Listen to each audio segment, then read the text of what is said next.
Sejam bem-vindos a mais um vídeo. Falaremos hoje um pouco sobre essa ciência antiga, sagrada e iniciática que era a ciência da alquimia. Segundo Helena Blavatsky, a origem do termo alquimia teria vindo dos Atlantes, essa civilização muito mais antiga que a Mesopotâmia, que o Egito, que a Índia. O país, a nação Egito, ela não era chamada de Egito pelos próprios egípcios. Os próprios egípcios chamavam o seu país de terra de Kem, ou Kemu. E deste termo, segundo Helena Blavatsky, teria vindo o termo alquimia. Aquilo que é trabalhado no interior de Kem. Ou seja, a alquimia teria tido um grande desenvolvimento no Egito, na Mesopotâmia, na China e muitos outros lugares, mas a origem da alquimia teria sido então Atlante. Portanto, a alquimia é isso, seria uma ciência muito sagrada, praticada por pessoas com um grau de espiritualidade muito profundo, e era uma ciência iniciática na antiguidade, ou seja, aqueles que praticavam a alquimia, ao mesmo tempo buscavam se iniciar nos mistérios da natureza. Ao mesmo tempo que praticavam a alquimia, buscavam compreender as leis cósmicas, buscavam compreender as leis que regem a natureza. Já os historiadores, eles vão vincular normalmente nos livros vinculados à ideia da alquimia a uma tradição sânscrita, a uma tradição árabe, mas como nós falamos no início desse vídeo, a tradição da alquimia é muito mais antiga. E os muçulmanos é que vão trazer para o Ocidente a ideia da alquimia. Então o Ocidente vai herdar dos muçulmanos essa tradição. E na Europa nós tivemos um grande desenvolvimento da alquimia com o surgimento da Ordem Templária.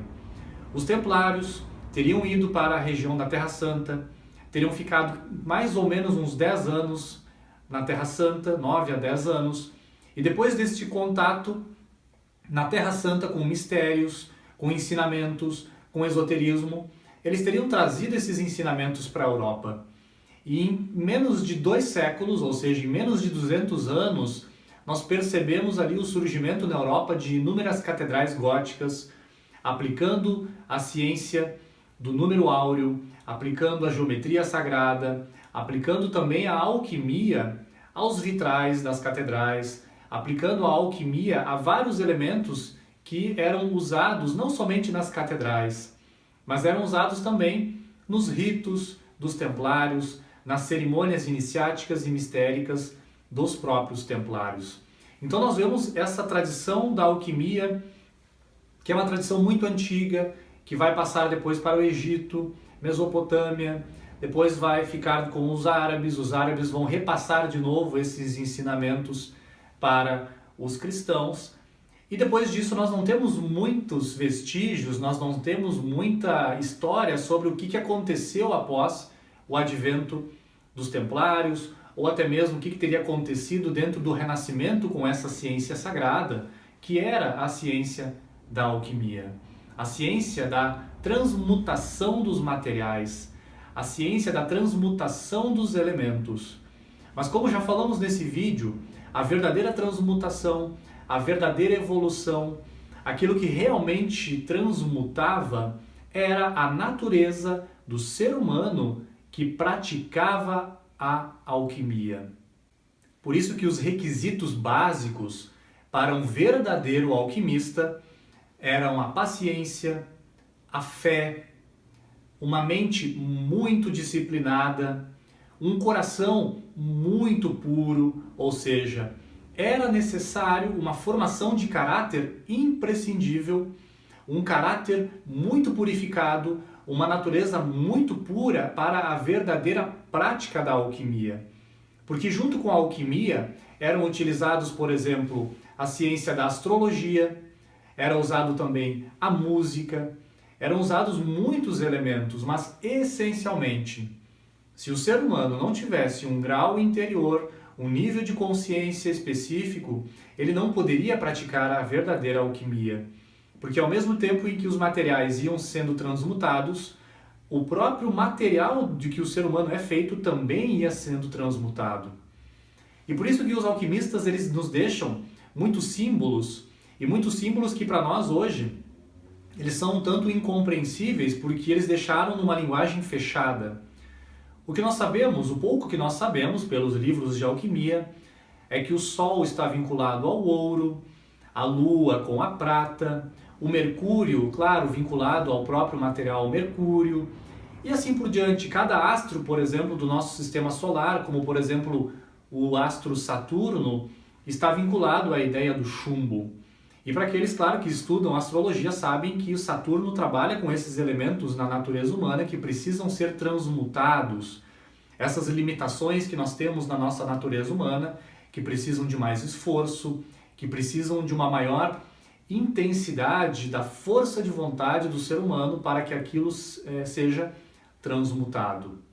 E por que a ciência atual, a ciência moderna, a ciência convencional, ela se diferencia da alquimia? A ciência atual se diferencia da alquimia porque na alquimia era imprescindível uma formação do caráter. Na alquimia era imprescindível por parte do investigador um trabalho interno. Hoje a nossa ciência muitas vezes não considera isso, não leva isso em consideração. E nós temos hoje então muitos cientistas que ao invés de realmente buscarem através da ciência, buscarem a verdade, buscarem leis inexploradas, no fundo estão buscando prestígio, estão buscando um prêmio Nobel, estão buscando outros elementos que não estão vinculados a essa ideia de domínio do egoísmo, de transmutação dos desejos, domínio da vaidade, transmutação da vaidade. Enquanto que a alquimia sempre buscou isso. Buscou um trabalho filosófico e interno sobre o próprio praticante, sobre o próprio investigador da natureza. Então o alquimista ele era um profundo investigador da natureza, mas ele não só investigava, ele buscava uma transmutação interna que se manifestava na transmutação dos elementos que ele trabalhava dentro de um laboratório alquímico. E há uma ordem latina muito conhecida, uma ordem latina dada pelo mestre ao discípulo alquimista, que é muito interessante. Essa máxima dizia o seguinte: ore, ou seja, trabalhe a devoção, busque o sagrado, trabalhe a oração, leia, investigue, releia, releia, trabalhe e encontrarás. Ou seja, busque dentro, busque o divino em si, leia, investigue, mas principalmente releia os ensinamentos, volte constantemente aos ensinamentos válidos e trabalhe. E dessa forma, então, você encontrarás. Esse era um dos lemas dos alquimistas. 3 grandes virtudes sendo trabalhadas pelos alquimistas dentro, claro, da Idade Média. Mas por que não dizer que essas virtudes eram também trabalhadas em todas as épocas por todos os alquimistas ao longo dos milênios que já passaram, dos milênios que nos antecederam. Portanto, qual era o intuito então da alquimia? O intuito da alquimia sempre foi a união dos opostos, a união da lua e do sol interiores do ser humano, a união entre espírito e matéria, esse casamento interno, um casamento do divino do ser humano com o divino que há ao seu redor, com o divino que há na natureza. A alquimia também sempre buscou essa transmutação do eu inferior, da parte instintiva do ser humano, para que essas forças fossem conduzidas cada vez mais para planos mais elevados de consciência.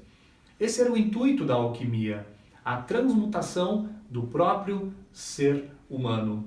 E se o ouro ele surgia no lado de fora como um material, fruto da transmutação de outros materiais, era porque o alquimista tinha encontrado o ouro dentro de si.